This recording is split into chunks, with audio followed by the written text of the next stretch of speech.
Hey everybody, this is the Tale of Sinuhe, and this is one of the more famous literary works from ancient Egypt. It was written about 4,000 years ago, and some people have compared this work to Hamlet and Shakespeare. Most experts think this is a tale of fiction, and the writer is unknown, but I guess there is a certain amount of debate about that. But there is supposedly a lot of symbolism put into this tale. It's a very cool story, and I will leave the link below. But if you watch my videos, you know that I think the authors of the Old Testament took tales from their former homeland of Egypt, rearranged them a little, and then made up a story with their fictional heroes. And we call this the Old Testament of the Bible. And I think this important literary tale of Sinuhe is the source for one of the more famous tales of the Bible. And that is the David and Goliath story. And I'm just going to skip ahead here and read. But Sinuhe picks up the narrative here.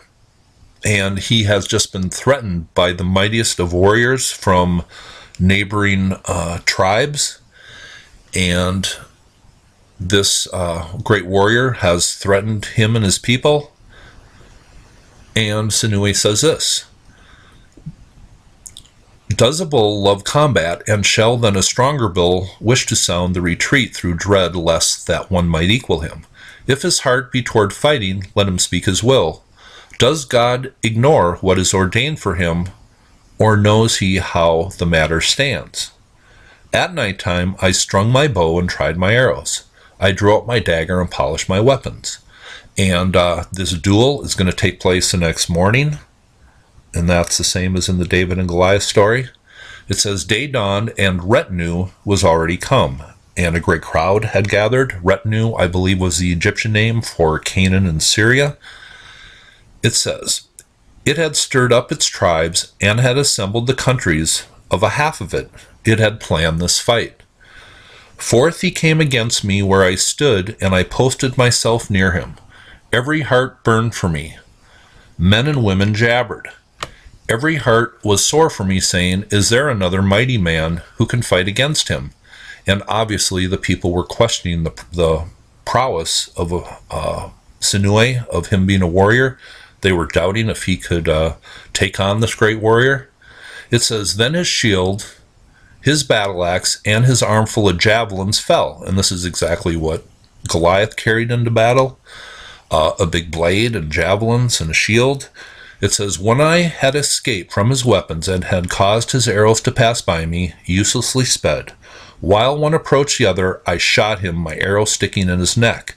He cried aloud and fell on his nose. I laid him low with his own battle axe and raised my shout of victory over his back." And that is the same as in the David and Goliath story. In one shot, David downs Goliath with a rock to the forehead. He comes up to him, takes Goliath's sword or blade, and cuts off his head. And this is the same narrative used in the Sinuhe story. So I think this is where the David and Goliath story probably came from. I will leave the link to this story below, but it seems to have many of the same foundations of the story. Sinuhe gets great political prowess and acclaim for this victory, and the story is not the same as far as a young man, and he goes on to become king. But the writers of the Bible took important foundations of stories, they put them into the Old Testament, and they just wrote a narrative with these made-up heroes. And I believe this is where the David story comes from. This is a very cool story. I will leave the link below. There seems to be a lot of symbolism, and that is what people have said about this story. And whenever you have arrows and bows and bulls and lions being talked about, you have to think that there is some cosmological origin to this story, just like the Gilgamesh and other ancient tales. But I will leave the link below. Hope you thought this was interesting. You have a nice day.